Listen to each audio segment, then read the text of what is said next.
Welcome to Kicking and Eating, where we break bread and talk about martial arts and what's happening. I'm your host, Shihan Chef Ya Sigidi. And on this episode, this final episode, with Karen Hanshi, Brown Sugar Williams, she's going to talk about the school system, the special ed program, and the state of the school system in this COVID situation. And we're also going to continue. I'm going to put everything together. We're going to plate the steamed broccoli, brown rice, and sesame chicken on a plate on today's Kicking and Eating. Let's go.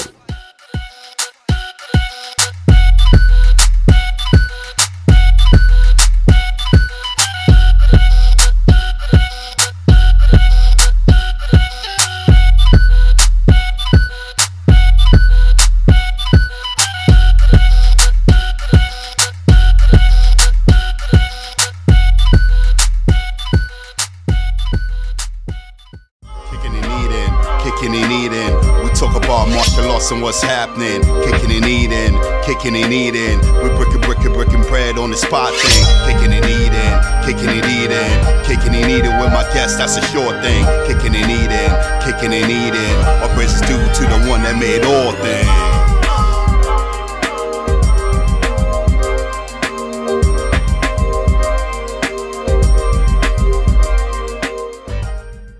The wheel of topics. All right, let me spin the wheel. I hope I get something good. Oh man, we're going to start with loyalty. All right, loyalty. Oh, loyalty.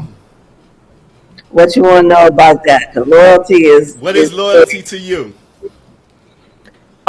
Loyalty to me is somebody who, is there to stick by your side, but not to just tell you yes, but to tell you when you are wrong, when you need to be checked. Yes. That's a loyal person. But they're not going to just sell you out just for a few trinkets. They completely and utterly have your back. Yeah. To your question about the state of education now, like us coming out of a pandemic, I mean, it really showed a lot of holes in the educational system. I mean, I think about how the mayor and the then chancellor Carranza got up and said, "Oh, every student is going to have a device." Laptop. Like we're closing down schools today and everyone's going to have a device. Well, if everybody could have a device, then everybody should have had a device before the pandemic. Yes. Right? So we had families who were not getting devices until weeks after the pandemic was well in, months even, right? Then you have families that are living in shelters, right? So there wasn't a lot of coordination between the DOE and the Department of Homeless Services. And how about the ones with no Wi-Fi? Right, because they didn't have Wi-Fi, yes, right? Yes. There's Wi-Fi in the building, but the families are not able to utilize the Wi-Fi. But you got families who have children who need the Wi-Fi in order to attend school. Because now if they don't attend school, we can call in a case of educational neglect against the parent, but it's not the parent's fault that they don't have Wi-Fi. Yes.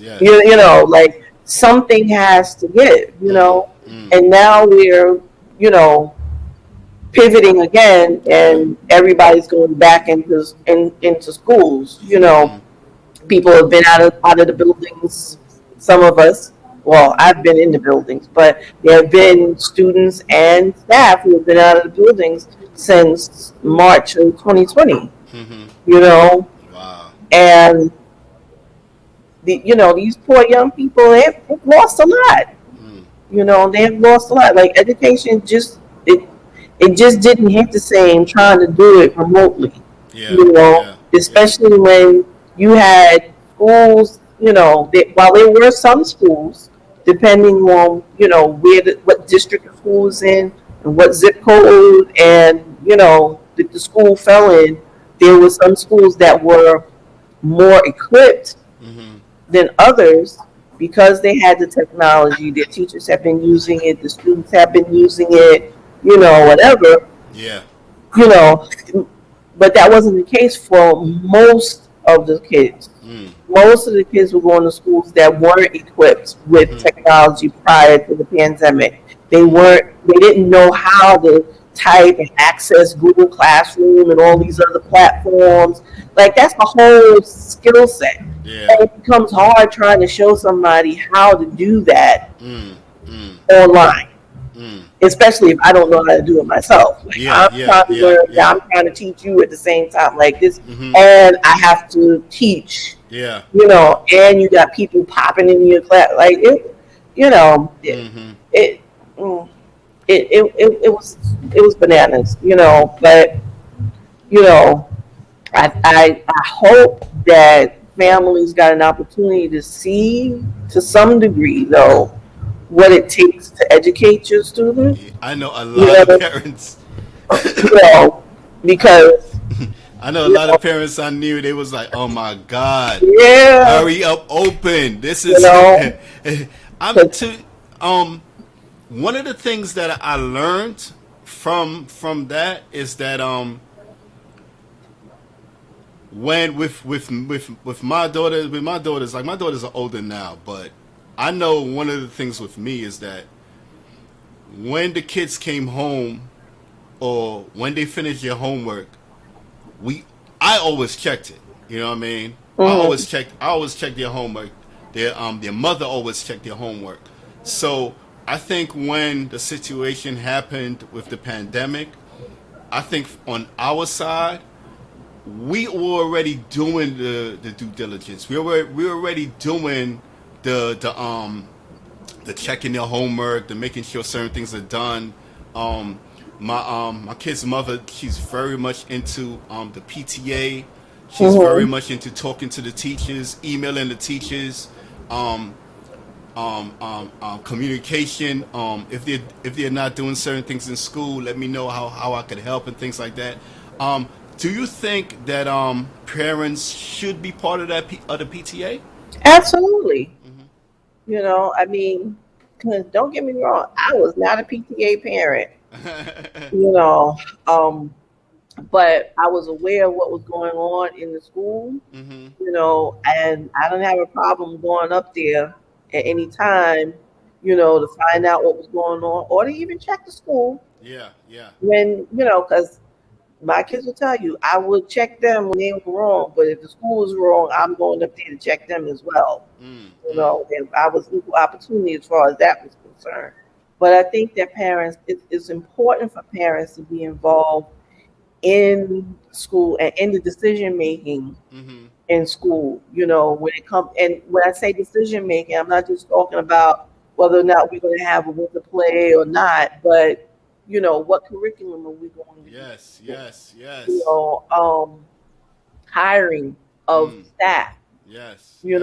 I want to be on that hiring board Mm-hmm. in the school to see who these people are, because everybody who's in front of your kids teaching are not necessarily there for the right reasons, and some of them are just not good. Yeah, I mean, yeah. listen, I know some fabulous teachers Mm-hmm. who could teach if you didn't give them anything.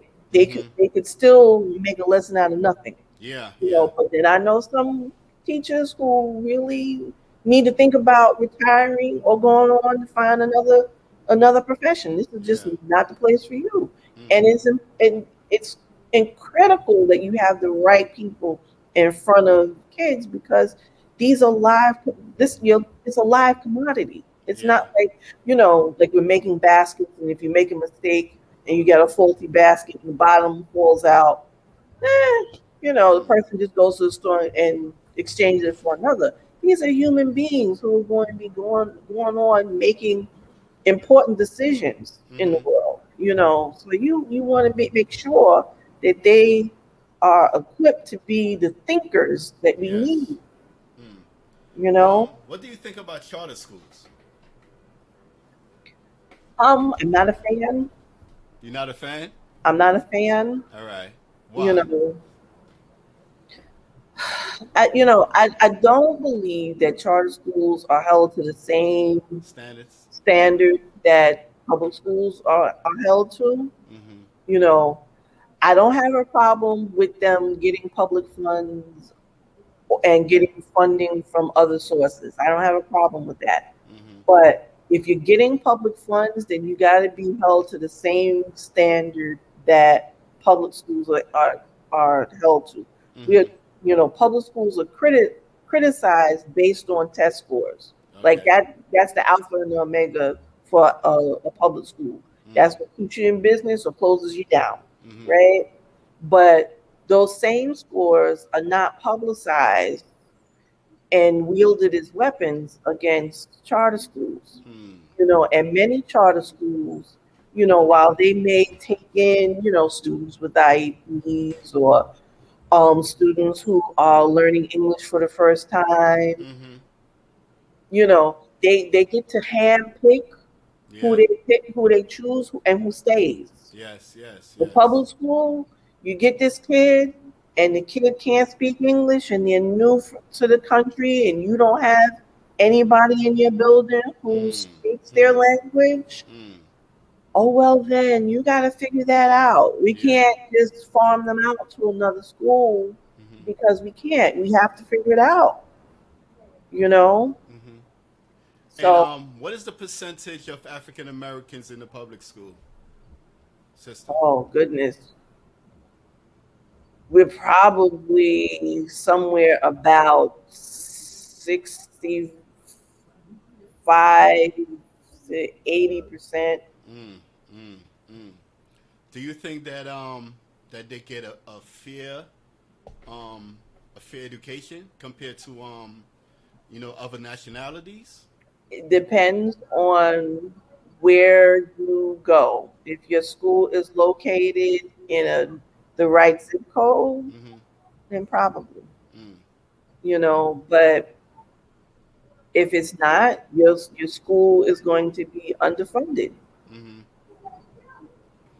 What is your opinion on sex education now being taught in the school system? I think it should be. Mm-hmm. I mean, kids need to know what to do. They don't need to be learning out in the street. Uh-huh. And if your parents are not comfortable in having that conversation, it at least needs to be an adult, a knowledgeable adult there to at least give you the basics. Mm-hmm. So you're not just going out there, you know, unprepared. Yeah, yeah.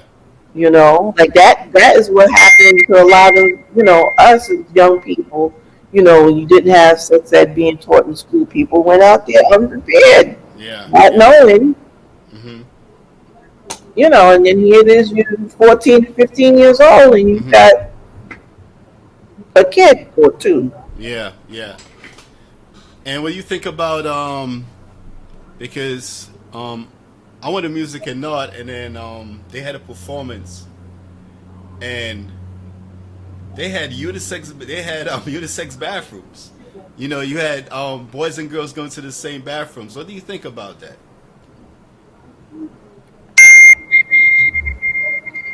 I, you know, I don't know. I think that I guess if you are part of the transgender community, Mm-hmm. you Mm-hmm. have to, I think it makes sense. Yeah. You know, um, it's not always something that I guess we all understand. Mm-hmm. Especially since, I mean, like we've been hearing about lesbians and gays Mm-hmm. for a long time, and then bisexual, and and as the community grows, Yeah, the you know, LGBTQ. yes, Mm-hmm. we start to hear about other um, gender options, Yes, you yes. know. So I think that they people of the LGBTQ community, they Mm-hmm. deserve to be treated like everybody else. Mm-hmm. So there has to be some level of understanding. Yes, yes, you yes. know, but it's tough, Yeah, yeah, yeah. and it's tough. I don't think that there's enough. I just think that the rhetoric that's out there, is just too harsh, Mhm. and is not enough good information always being, presented in the right places so Yeah. that people could understand, Mhm. but my daughter went to the Academy for Careers in Television and Film Mhm. in Long Island City, and they had unisex bathrooms there. Yeah, yeah. You know, you have to include folks. Mhm. Just because it's not your lifestyle or you may not understand it Yeah, yeah. doesn't mean that you get to exclude. Yeah, yeah. That's definitely true. That's definitely true. Um, let's talk about. Do you think that teachers should continuously be re-educated and re-updated on certain things? And Absolutely. mm-hmm. Absolutely, because the profession has changed. Yeah, yeah. From when I started 20 years ago. You know, Mm-hmm. so if you are going to stay on top of your craft, yes, you have to, continuously read up on what the new changes are. Mm-hmm. Mm-hmm. I mean, now in my capacity as an assistant principal, you know, I get to do observations and coachings. Mm-hmm. Mm-hmm. So, a lot of my conversation with my staff is, I look at the things that they do well and the things that they may need some work on. And, these are the places that I kind of push them, you know, to improve.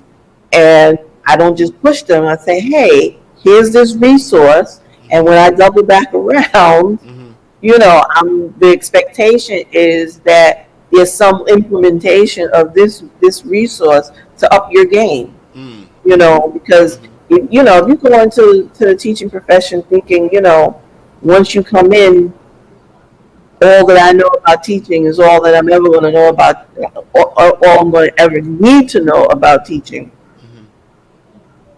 You're in the wrong place. Mm. Let's talk about we just seen the situation with what happened with Bill Cosby, right? And Hmm. we are a culture that focuses very much on pills and certain types of drugs, and we see I read up on the vaping situations. Do you think that we need to have classes to re-educate our kids on these substances? Yeah, I think we also need to have classes to educate ourselves as adults. Mm-hmm. There's Mm-hmm. a lot of stuff out there that these young people know that we don't have any idea about. Yeah. Yeah. I worked with incarcerated youth for a couple of years before I became an assistant principal, and one of the things that would happen, in working in that field, is that ACS would meet with the school staff periodically to let us know about like gang culture and stuff like, because like if you're not living that kind of lifestyle, Yeah. Yeah. Yeah. you Yeah. don't know, so Mm-hmm. I mean, like, if you're not out here, vaping and taking drugs and all Mm-hmm. kinds of, like, you don't know all of the stuff that's out here. Mm-hmm. You may be, walking down the street and come across some kids who, you know, may have some, what looks like candy or whatever to you, but that Yeah. actually might be a drug for all Yeah. I Yeah. mean, like things have changed, Mm-hmm. and whatnot, and one of the things that's a big problem, for schools, at least for schools where you have older students, Mm-hmm. as my kids are ages 17 and a half, to 21 is kids coming to school high Yeah. or for Yeah. weed. Yeah. Yeah. Because the laws have relaxed. Yeah. So it's not looked at as a drug. Yeah. Not Yeah. like cocaine or anything Mhm. like that. Still is. So they are just smoking. Yeah. Get up in the morning, they smoking. They smoking on the way to school, and Yeah. Yeah. they come into school buildings Yeah. smelling like Yeah. And you that know, good and that's that emotional part of the brain, it develops a little later. So yeah, it is said that that the, I don't know if it's THC, but the weed, it slows down that process. So um so I think we definitely need to have that education. And I think also the kids are a lot of times educated through the music. So we definitely have to have a lot of these rappers or these musicians have a little more responsibility, because a lot of them say, "Oh, well, I'm not a role model," you know. As a parent, you shouldn't be having your kids listen to certain things. But we have a lot of parents out there who are single parents, and yeah. if they're together as a pair and they're raising these kids, the the society's so demanding, the culture we live in is so demanding on on making money and doing certain things that a lot sometimes the parents can't be there. We have phones where the kids could they could look at at certain things that the parents don't understand. So I No, think we. and that's true. But Mhm. like I was a single parent, Mhm. and I I kept it very real. Yeah. Yeah. My son is, like we were able to talk about everything, you Mm. know, Mm. including sex. Yeah. And that might be something that a boy may not feel that comfortable in Mhm. talking to his mother about. But we were able to have those kind of conversations, like because at the end of the day, the world is what it is. The things that are out there that your kids are exposed to, Mhm. maybe the music or movies or videos, whatever it is, it just is what it is. Yeah. Those Yeah. things have always, been there in different Yeah. ways, Mhm. for each generation. Mhm. It's incumbent upon the parents to be able to have open and honest conversations Mhm. with their kids though about what this is. Yes. Yes. You know Yes. what I mean? Because even like the conversations that I have with my young people at school about marijuana, like, listen, I understand what the laws are saying, but your employer Mhm. is not going to want you to come to work high. I said the same You thing. That's understand? You like that is going to get in the way of you making money. You okay. Speaking understand? about that. Like you can't like so you can and right now this is your job. This is Yes. the behaviors that you cultivate here in Mhm. school are going to follow you when you go to the workplace. So if you come in here every day high, you won't go to work high. And trust me Yes. when I tell Yes. you, your employer is not going to Yes. have Yes. this conversation with you. They just gonna give you a pink slip and tell you not to come back. And that's gonna be it. Speaking about that, what do you think about the Kerry Richardson situation? The track and field. Oh, it's unfortunate. Yeah. Yeah. I mean, it's unfortunate. I think it's a lot of unfortunate things there, right? Mhm. Because one, we are talking about a substance that is not enhancing, Mhm. but it does violate the anti-doping rules that have been set forth. Now, are the anti-doping rules maybe a little archaic? Mhm. Probably, you know, but while the United States has relaxed its, you know, thought about where marijuana lies and how Mhm. people should be criminalized or not criminalized anymore based on its use, The rest of the world is not exactly caught up to that, Yeah. you know. So again, it goes back to, what I was just saying about these young people. Your job is running, Yeah. Yeah. So unfortunately, it's a hard lesson to learn, but hopefully somebody else will learn it. Are there other athletes that are getting high, and able to do their job? Yeah. Yeah. There, I'm there are a quite lot of sure there are a lot of NBA players and NFL yeah. players Yeah. that smoke before a game or whatever the case is. Because You for know, some, I think for some NBA players, for some athletes, it's an enhancer as it focuses you. It calms you down. So a lot of them who use it, that's what they say. They say, well, it focuses me, calms it down. And that's understandable, but at the same time, like you're saying, what the state says and what your private company has in yeah, but two policy, different things. those are two different things. Yeah. You know what I mean? And what once your vice controls your everyday life is going to be a problem because Right. you got to be able to. It's all about if to me, if you're going to do something, it's about that control. Anything that's going to control you, where you cannot make the money you want to make, or you cannot do certain things.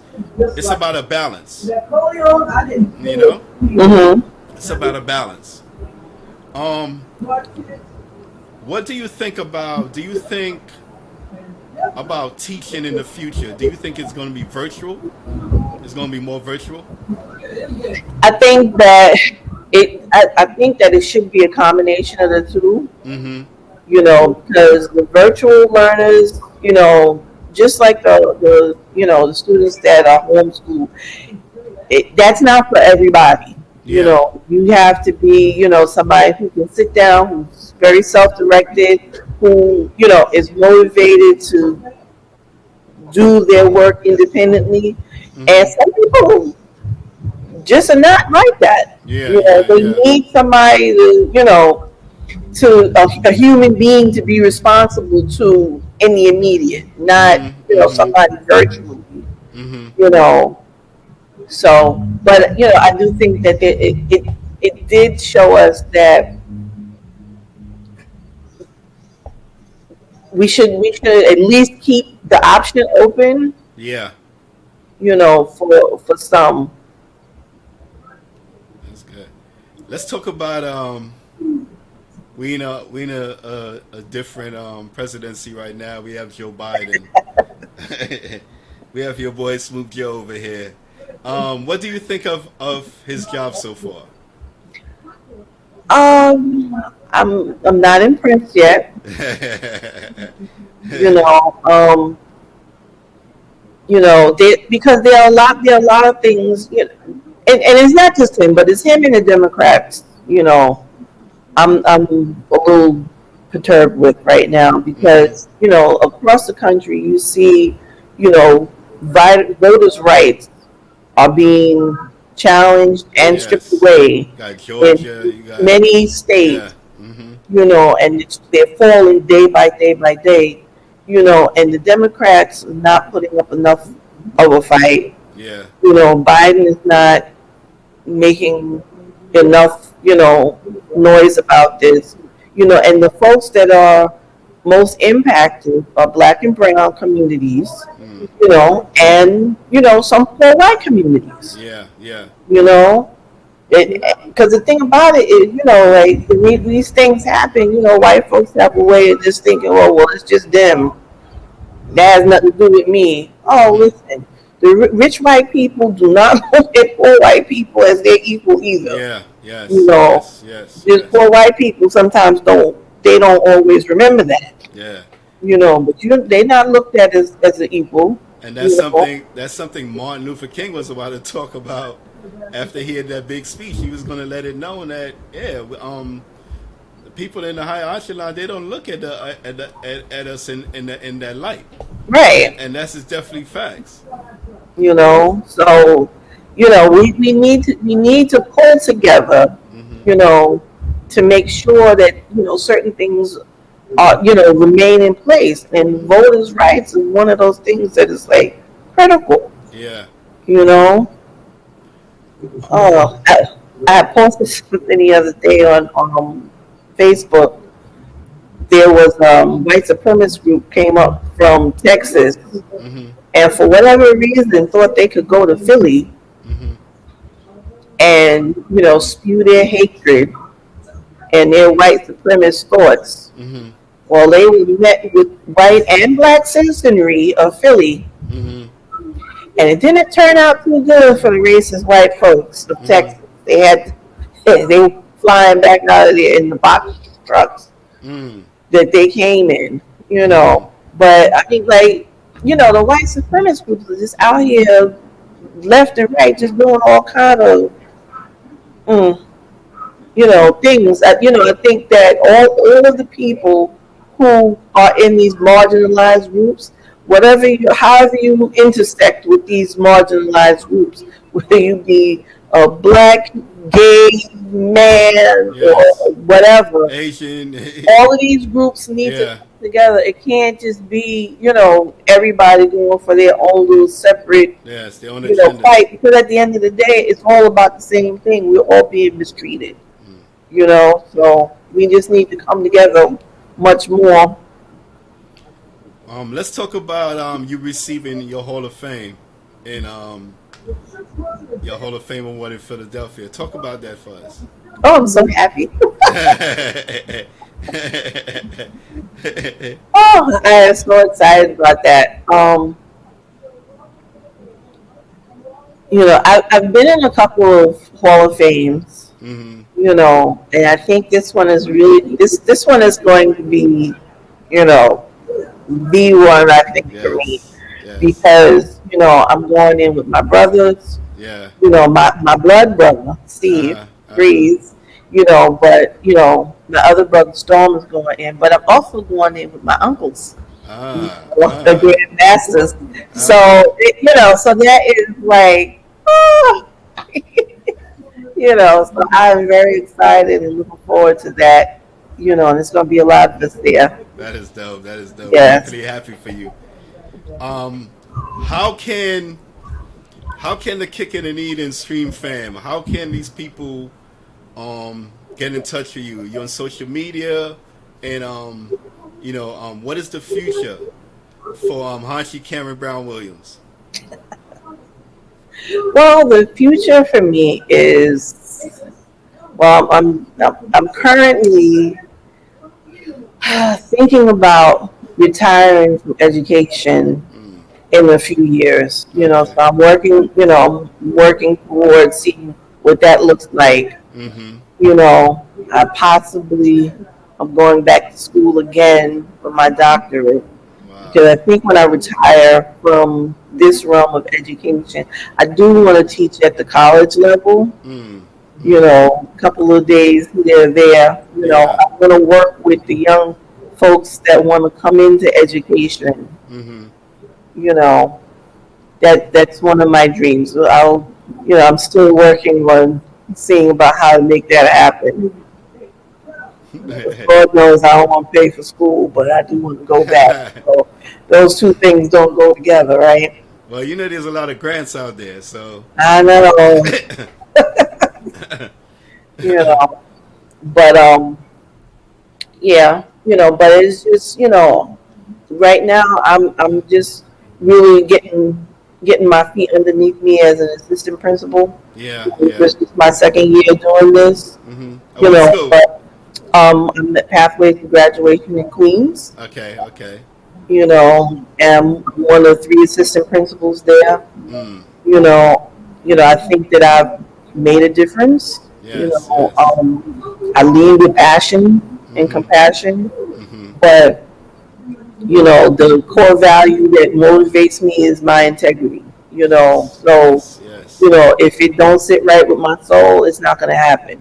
I Mm-hmm. Mm-hmm. can't, because at the end of the day, I have to look at myself in the face. Mm. And most of the students that we have are black and brown, and I want my kids to have choices and Mm. opportunities. Yeah, yeah. And while I think that our school does a great job of working with these young people. Mm-hmm. The bottom line is they would not need to be here, with us if they had gotten the opportunities they needed in the schools that they came from. So it's really Yes. important that when they come to us that we get it right. Mm. So Yeah. if that's not what you are about, then you and I have a problem.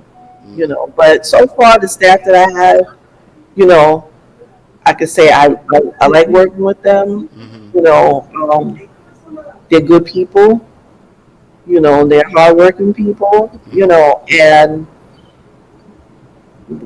I'm looking forward to see how it goes for the next couple of years. Well, that's great. Well, thank you for being on Kicking and Eating podcast. Oh, Hanshi welcome. Karen Brown Sugar Williams. Thank you, my sister. Thank you for having me. Anytime. All right, take care. All right, now we're gonna do one That that made made all things. Jumbo. Big up the ranks that's hitting like gumbo. Podcast lit like power with a jitsu.